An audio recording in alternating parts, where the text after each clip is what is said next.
Okay, सो दिमाग के नसों का फट जाना, दिमाग के नसों का फट जाना is called cerebrovascular accident. Cerebrovascular accident जो है वो नॉट ओनली दिमाग या ब्रेन की जो वेसल्स हैं उन वेसल्स का फट जाना, परंतु अगर उस वेसल्स में ब्लड की सप्लाई भी कम हो जाए then that is also called a cerebrovascular accident. Clear है? चलो, cerebrovascular accident is also called stroke, brain attack. CV insult मतलब होता है सेरेब्रोवैस्कुलर इंसल्ट। तो आप सेरेब्रोवैस्कुलर एक्सीडेंट को इन 3 नामों से भी जान सकते हैं, स्ट्रोक, ब्रेन अटैक और cerebrovascular insult.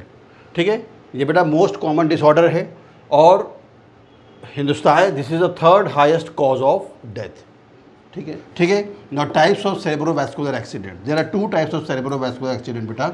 One is called ischemic cerebrovascular accident, इसके नाम से ही आप समझ रहे हैं, जो स्टार्टिंग में मैंने आपसे कहा था कि ब्रेन की ब्लड वेसल्स का फट जाना भी एक सेरेब्रोवैस्कुलर एक्सीडेंट है।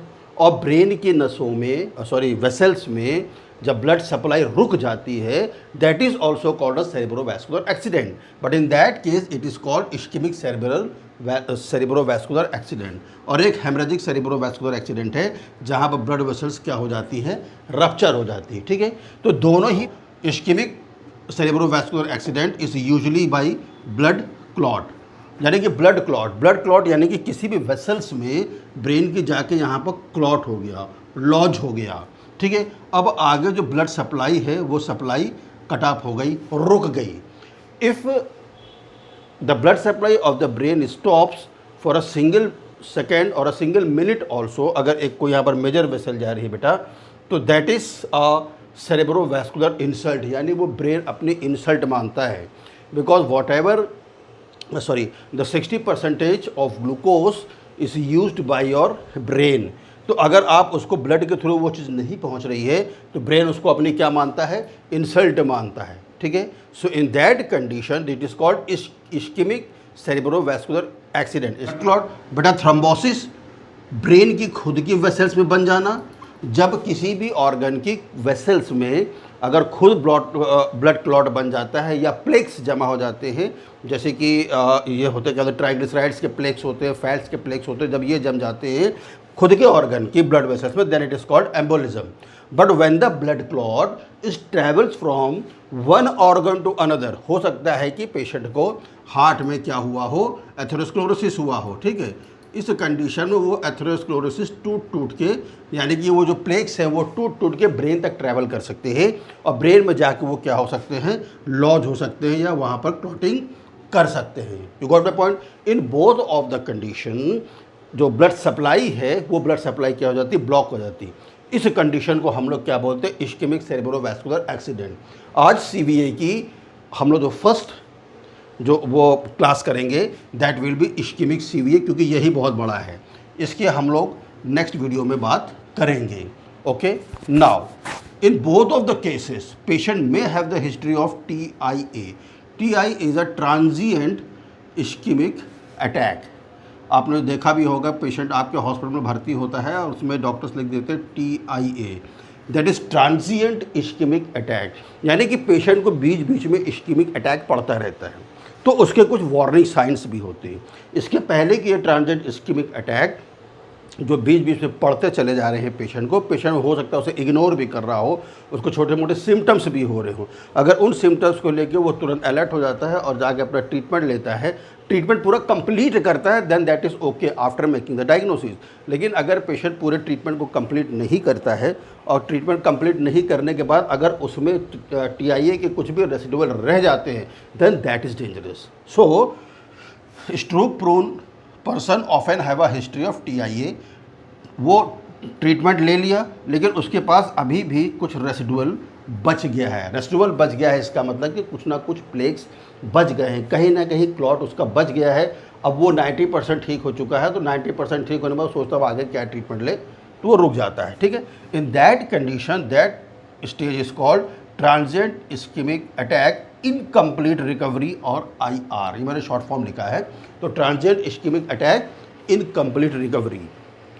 ठीक है, अब वही जो बचा हुआ 10% है, जब उसके अंदर और प्लेक्स ऐड होता चला जाता है, होता चला जाता है और पेशेंट फिर से हॉस्पिटल पहुंचता है, तब उसका फिर से सीटी स्कैन, एमआरआई वगैरह होता है, उसके बाद कंप्लीट डायग्नोसिस बनता है, नंबर 1। नंबर 2 कि हो सकता है कि प्लेक्स जमने के बाद पेशेंट को एक न्यूरोलॉजिकल डेफिशिट हो, maybe it is hemiplegia, maybe cerebral palsy, maybe slurring of speech, ठीक है, मे बी डिप्लोपिया, ऐसा कुछ भी अगर पेशेंट को न्यूरोलॉजिकल डेफिशिट होता है, तब उस कंडीशन में उस इनकम्प्लीट रिकवरी वाले ट्रांजिएंट इस्कीमिक अटैक को अपन क्या बोलते हैं बेटा, कंप्लीट स्ट्रोक। तो ये एक इम्पॉर्टेंट टर्म है जो आ सकता है। कंप्लीट स्ट्रोक किसे बोलते हैं? कंप्लीट स्ट्रोक उसे बोलते हैं जो ट्रांजिएंट इस्कीमिक अटैक वाला जो पेशेंट है, वो पेशेंट अपने ट्रीटमेंट को बीच में ही छोड़ देता है। Got the point? So today we will talk about ischemic CVA या ischemic cerebrovascular accident। मज़ा आएगा आपको, देखिएगा इसको जरूर। Now we will talk about ischemic CVA, ठीक है, ischemic cerebrovascular accident। बेटा जितना भी cerebrovascular accident होता है उसमें से मोस्ट कॉमन यही है, ठीक है। आप अक्सर आपके पास पेशेंट आता होगा कि ब्रेन की नसें फट गई हैं, लेकिन ये भी पेशेंट आता है TIA उसमें लिखा रहता है या लिखा रहता है IVC, इस्कीमिक सेरेब्रोवैस्कुलर एक्सीडेंट, ठीक है, ये चीज़ उसके अंदर लिखी रहती है। चलो देखते हैं। इसका कॉज मैंने बता दिया था, मोस्ट कॉमन। इसका कॉज क्या था बेटा? थ्रोम्बोसिस और एम्बोलिज्म, ये भी आपको बता दिया था। अब इम्पॉर्टेंट चीज़ ये है कि इसके पहले कि वो TIA कंप्लीट स्ट्रोक में बदले या इस्कीमिक स्ट्रोक में बदले, तो उसका बेटा वार्निंग साइंस होता है, ठीक है, वार्निंग साइंस। वार्निंग साइंस, तो वार्निंग साइंस हमको जानना बहुत ज़रूरी है। Warning science of ischaemic stroke या इस्कीमिक CVA, जो भी तुम बोल दो, इस्कीमिक स्ट्रोक, ठीक है। सो हियर आपको याद करने के लिए ऐसे बनाया, उसका पहले वर्ड्स को हमने लेके बी फास्ट। टी तुम्हें दिख रहा है कि नहीं दिख रहा है? हाँ दिख रहा है, ओके। चलो, तो बेटा बी मतलब होता है balance, sudden loss of balance. Patient अगर TIA में है, ट्रांजिएंट इस्कीमिक अटैक में है, चला अचानक से उसको सडन लॉस ऑफ बैलेंस हो गया, ठीक है। So this is one of the most important warning sign, ठीक है। ई मतलब eye, sudden loss of vision, ठीक है, इमीडिएट, चलते चलते अचानक से सामने उसको कुछ दिख नहीं रहा है, वार्निंग साइन, ठीक है। F mean face, F mean face यानी कि ड्रूपिंग। ड्रूपिंग मतलब होता है बेटा कि एक साइड से उसका जो लिप्स है टेढ़ा हो गया, हाँ, लिप्स क्या हो गया उसका, एक तो टेढ़ा हो गया, ठीक है। या फेस ड्रूपिंग, ड्रूपिंग मतलब होता है गिर जाना, drooping of either one side और both side of face. Got the point, ठीक है। ए मतलब होता है आर्म्स। आर्म्स मतलब ये होता है बेटा कि दोनों हाथ को पेशेंट को बोलेंगे ऐसे उठाओ, पेशेंट हाथ उठाता है, ठीक है। अब उसको अगर आप बैलेंस करने बोलेंगे, बैलेंस तो उसका पहले ही बिगड़ चुका है, बैलेंस करने बोलेंगे तो एक हाथ उठाएगा तो एक, जिस ब्रेन में क्या होता है हर चीज़ चलती है ऑपोजिट, ठीक है, हर चीज़। अगर this is a right hemisphere, this is a left hemisphere, अगर मान लीजिए राइट हेमिस्फीयर में कहीं ब्लॉक होता है तो रिस्पॉन्स किधर जाएगा? लेफ्ट हेमिस्फीयर पे। तो यानी कि अगर राइट साइड कहीं पर उसको इस्कीमिक हुआ है तो लेफ्ट साइड वाला हाथ उसका गिर जाएगा। This are the warning signs. ऐसे हाथ पेशेंट को बोलोगे उठाने के लिए, अगर ऐसे हाथ उठाएगा तो लेफ्ट वाला हाथ क्या हो जाएगा? गिर जाएगा, ठीक है। सो आर्म्स, दोनों हाथ उठाने बोलेंगे तो एक हाथ गिर सकता है। S for speech, slurring. Slurring मतलब क्या होता है बेटा कि जो स्पीच, वो जैसे अभी हम लोग कंटिन्यूस बात करते हैं ना, तो शब्द जो होंगे बीच में और आप उन शब्दों का मीनिंग नहीं निकाल पाएंगे। अब जैसे इसी लाइन को मैं दोबारा उन शब्द नहीं निकाल पाए तो आपको समझ भी नहीं आया क्या बोला, तो स्लरिंग ऑफ द स्पीच, ठीक है। टाइम, टी है बेटा टाइम। अगर ऐसा एविडेंस आपके सामने होता है, विटनेस अगर ऐसा आपके सामने होता है तो call immediate, call immediate. Time रहते ही आप अपनी मेडिकल टीम को बुला लीजिए। कभी कभी ये चीज़ घर के अंदर होती है, लोगों को नहीं पता होती, जो घर वाले होते हैं उस कंडीशन में ये आपका काम है कि पेशेंट कभी भी भर्ती होता है आपके पास, तो जब आप उसको हेल्थ टॉक देते हैं डिस्चार्ज के बाद, तो पेशेंट को बताइए। आप कम्युनिटी हेल्थ में जाते हैं तो पेशेंट को ये चीज़ आप ज़रूर बताइए। Got the point? ठीक है, चलो अब इसका बेटा हम कॉजेज़ देख लेंगे। कॉजेज़ क्या हैं इश्केमिक स्ट्रोक की? तो आज तक तुम्हें लग रहा था कि एथेरोस्क्लेरोसिस जो है वो तुम्हारे सिर्फ हार्ट में बनता है। नहीं मेरे बाप, एथेरोस्क्लेरोसिस मतलब क्या होता है? प्लेक्स यानी कि ट्राइग्लिसराइड्स का जम जाना। ट्राइग्लिसराइड्स का जम जाना ब्रेन की वेसल्स में भी हो सकता है। इसीलिए कहा जाता है कि एक्सरसाइज रेगुलरली करना चाहिए, क्योंकि ट्राइग्लिसराइड्स को बर्न करना इज वेरी डेंजरस थिंग। ठीक है, तो एथेरोस्क्लेरोसिस में होता है क्या बेटा? आर्टरीज क्या हो जाती है? हार्डेंड। जब आर्टरीज हार्डेंड हो जाती हैं तो आर्टरीज की जो इलास्टिसिटी होती है वो इलास्टिसिटी ख़त्म हो जाती है, यानी कि अगर एक प्रेशर से, ठीक है, क्लॉटिंग डिसऑर्डर, कोई भी क्लॉटिंग डिसऑर्डर हो सकता है, that may be related to the clotting factors releasing from the liver. Okay, atrial fibrillation देख लो, जाके ये वीडियो देखना कि एट्रियल फिब्रिलेशन क्या है, इसका लिंक मैं डाल दूंगा आपके लिए। Atrial fibrillation can also called ischaemic CVA, heart disorders या डिजीज़ेस जैसे एट्रियल सेप्टल डिफेक्ट, ठीक है, ASD या वेंट्रिकुलर सेप्टल डिफेक्ट, ठीक है, microvascular ischaemic disease, microvascular ischaemic disease. Microvascular मतलब होता है कैपिलरीज में।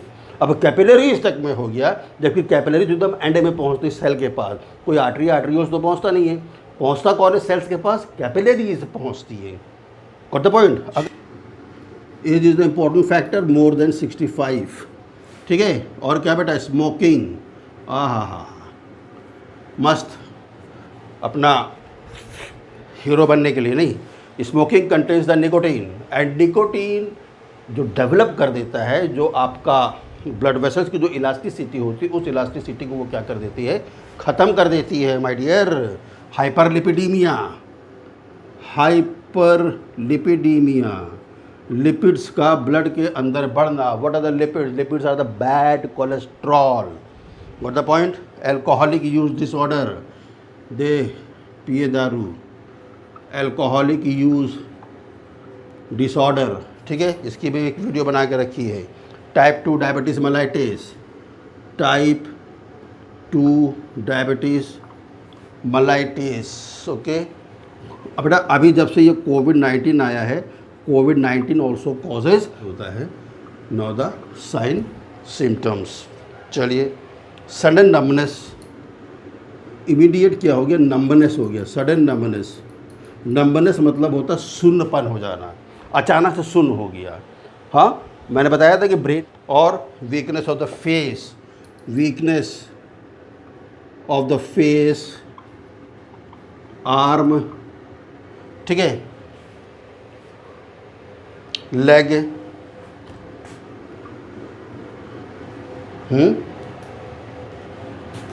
Specially one side of the body. Got the point? This is a major signs. बहुत सारे स्पीकिंग, बोलने में दिक्कत होगी उसको, जैसे मैंने बताया ना, शब्द गायब होंगे, वो पहला वार्निंग साइन था। शब्द गायब होंगे, स्लरिंग ऑफ द स्पीच जिसे बोलते बड़ा बड़ा बड़ा बड़ा। और उसको लेके aphasia, aphasia is the absence of speech, absence of speech, यानी कि जो ब्रोकास एरिया है ब्रेन का, ब्रोकास एरिया, उस ब्रोकास एरिया में ब्लड सप्लाई नहीं हो रही है। पहले आपको वार्निंग दी गई थी, आपकी स्पीच स्लर्ड हो रही थी, आप शब्द सही से नहीं बोल पा रहे थे, but still you have ignored that. So in that condition aphasia, absence of speech, Broca's area brain के होने में, ठीक है। ग्रैबल्ड स्पीकिंग, ग्रैबल्ड स्पीकिंग मतलब ये होता है बेटा कि आप सही शब्दों का चयन नहीं कर पाते हैं, ठीक है। इसका मतलब है कि ब्रेन में जहाँ पर ये हमारा HOT है, हाई ऑर्डर थिंकिंग का डीप वो है। अब जिससे मैं आपको रेगुलरली शब्द बोलते चले जा रहा हूँ ना, वो सेरेब्रोवैस्कुलर एक्सीडेंट को वो कुछ और बोल देगा, ठीक है। तो when there is a garbled speaking that is called dysarthria. Got the point? Dysarthria, ठीक है। सडन लॉस ऑफ सेंसेस, जितने आपके 5 सेंसेस है, sudden loss of senses, immediate क्या होगा, सेंसेस बेटा लॉस हो सकता है, सडन लॉस ऑफ सेंसेस, ठीक है। ब्लरी विजन, धुंधला धुंधला दिखाई देगा, ब्लरी विजन, ब्लरी, ब्लर, जैसे तुम लोग फोटो खींचते हो ब्लर, कहते हैं ब्लर हो गया, ठीक है। या फिर डिप्लोपिया, दो देख एक गर्लफ्रेंड रहे हो मगर दिखाई तुम्हें कितनी दे रही है, दो, दैट इज अ डिप्लोपिया, ठीक है। लिखते रहो बेटा फटाफट। अटैक्सिया, अटैक्सिया मतलब होता है, पॉइंट डालते जाना, loss of coordination, loss of coordination, देख लो कितनी खतरनाक बीमारी है ये, ठीक है। डिजीनेस ऑफ वर्टाइगो, है ना, मतलब चक्कर आना, चक्कर के साथ साथ उल्टी वॉमिटिंग भी होना, ठीक है। नेक स्टिफनेस हो सकता है, नेक स्टिफनेस एक्चुअली, ठीक है, नेक स्टिफनेस, कन्फ्यूजन, झटके आ सकते हैं, सीजर्स, ठीक है। एमनीशिया, पॉइंट नंबर डालते जाना। एमनीशिया मीन्स होता है बेटा लॉस ऑफ मेमोरी, ठीक है। हेडेक, हेडेक यानी कि सडन और severe headache, sudden and severe headache, ठीक है, sudden and severe headache. Got the point? Passing out भी इसको बोलते हैं, एक वर्ड यूज़ किया कि बहुत अच्छी इंग्लिश है ये, या इसको फेंटिंग भी बोलते हैं, है ना, फेंटिंग। इसलिए ऐसा कोई भी बेटा वार्निंग साइन सिम्टम्स है उसको इग्नोर नहीं करना है, ठीक है।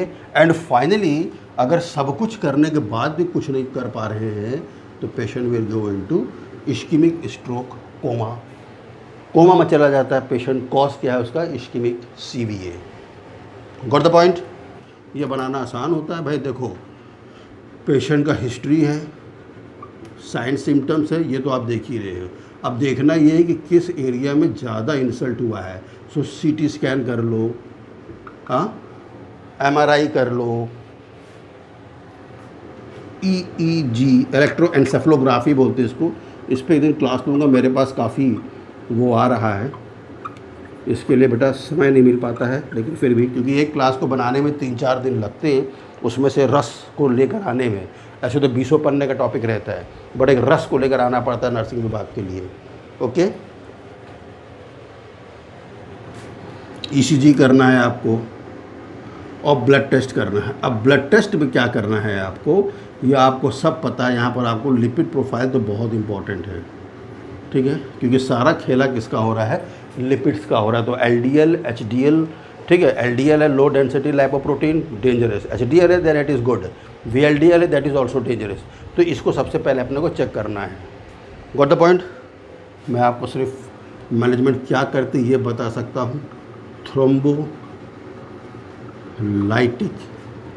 ट्रीटमेंट, थ्रोम्बोलाइटिक ट्रीटमेंट का मतलब ये होता है बेटा कि उस थ्रोम्बस को तोड़ने के लिए अपने आप को क्या देना है, मेडिसिन देना है। जो जहाँ पर क्लॉट हो गया है, चाहे वो कहीं से आया हो एम्बोलिज्म, या फिर थ्रोम्बोसिस अपने आप बन गया हो ब्रेन के अंदर, ये उसको तोड़ना तो पड़ेगा ही, ठीक है, उस क्लॉट को तोड़ना, थ्रोम्बोलाइटिक ट्रीटमेंट। अगर पेशेंट को सीजर्स हो रहे हैं तो सीजर्स का ट्रीटमेंट आपको देना है, क्योंकि वो झटका भी तो रोकना है ना।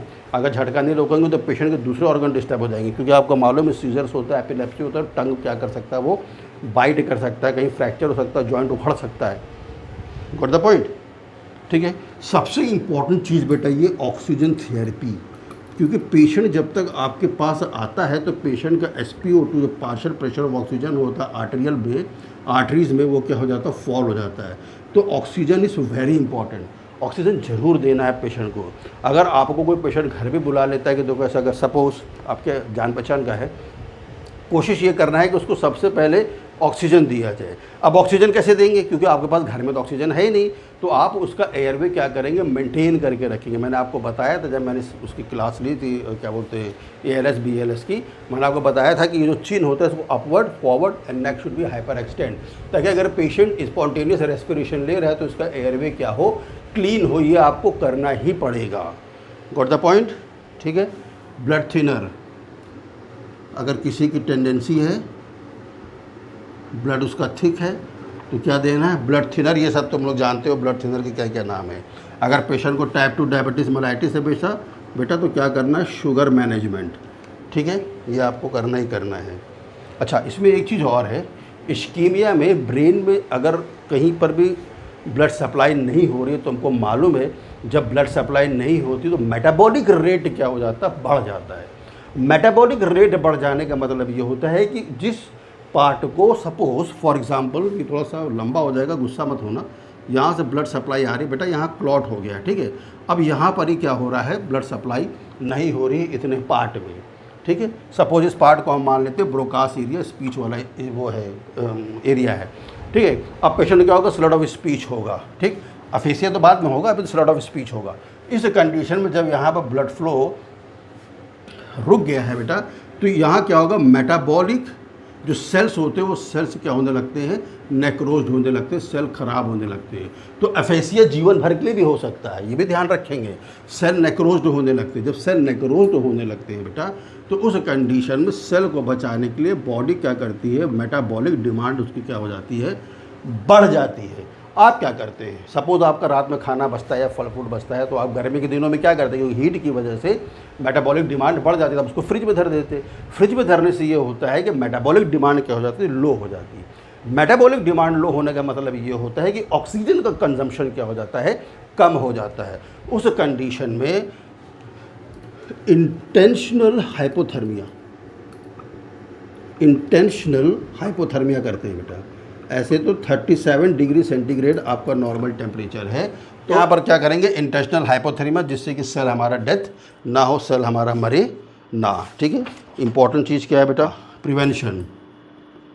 प्रिवेंशन ये कि अगर पेशेंट को पता चल रहा है कि उसको TIA है, पहले था ट्रांजिएंट इस्केमिक अटैक उसको था बेटा, तो उस कंडीशन में क्या करना है, पेशेंट को अपना ब्लड प्रेशर एंड कोलेस्ट्रॉल को क्या करना है, मैनेज करना है। अगर उसको शुगर है तो अपने शुगर लेवल को उसको क्या करना है, मेंटेन करना है। This is not a treatment but this is a prevention, ठीक है।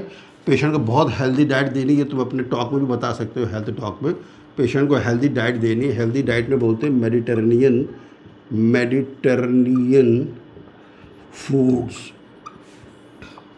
ठीक है। ऐसा पेशेंट को डाइट देना है जिससे लिपिड खत्म हो, which contains the omega 3 fatty acids. और तुम्हें ये मालूम है कि ये किस में पाया जाता है, मछलियों में, सी फूड्स, ठीक है। अब जो नहीं खाते हैं तो उनके लिए क्या कर सकते हो, डेयरी प्रोडक्ट कम देना है। डेयरी प्रोडक्ट जो है बेटा, that is once in a week, dairy product once in a week, ठीक है। लेकिन मछलियाँ चाहे जितना दे दो, खाने दो उसको, मस्त रहेगा, ठीक है। फिर अब जो वेजिटेरियन है तो वेजिटेबल्स खिलाओ, फ्रूट्स खिलाओ, वर्जिन ऑलिव ऑयल में खाना खिलाओ। ये किताब कहती सबके पास इतना पैसा नहीं है, ठीक है। ब्राउन राइस खिलाओ। So all these are the prevention. जब वीडियो लंबा हो जाएगा बस फिर भी तुम देख लो। नर्सिंग मैनेजमेंट सबसे पहले बेटा है oxygen therapy. As soon as the patient comes into your department, oxygen therapy patient को देना है, ठीक है, ठीक। एंटीकोआगुलेंट थेरेपी डॉक्टर तो उसको दे रहा है, एंटीकोआगुलेंट थेरेपी आपको उसको देना ही देना है, ठीक है। फिर पेशेंट जब आपके पास एडमिट होता है तो उस कंडीशन में पेशेंट का आई केयर करना है, स्किन केयर करना है पेशेंट को, राइल्स टू फीडिंग करना है पेशेंट को। और मैंने अभी लास्ट वीडियो लिया था डिक्यूबिटस अल्सर पे कि डिक्यूबिटस अल्सर डेवलप ना हो। अब ऐसे हॉस्पिटल में जहाँ पर ये आपके पास एयर मैटर्स, वाटर मैटर्स ना हो, उस कंडीशन में पेशेंट का फ्रीक्वेंट पोजिशनिंग क्या करना है, कराना है। एस्पिरेशन ना हो पेशेंट को, तो पेशेंट को हम लोग हमेशा लैटरल पोजीशन में ही देते हैं ताकि जो भी म्यूकस जनरेट हो रहा है वो म्यूकस मुंह से बाहर आ जाए। और बीच बीच में हमको क्या करना पड़ता है, सक्शनिंग भी करना पड़ता है, ठीक है।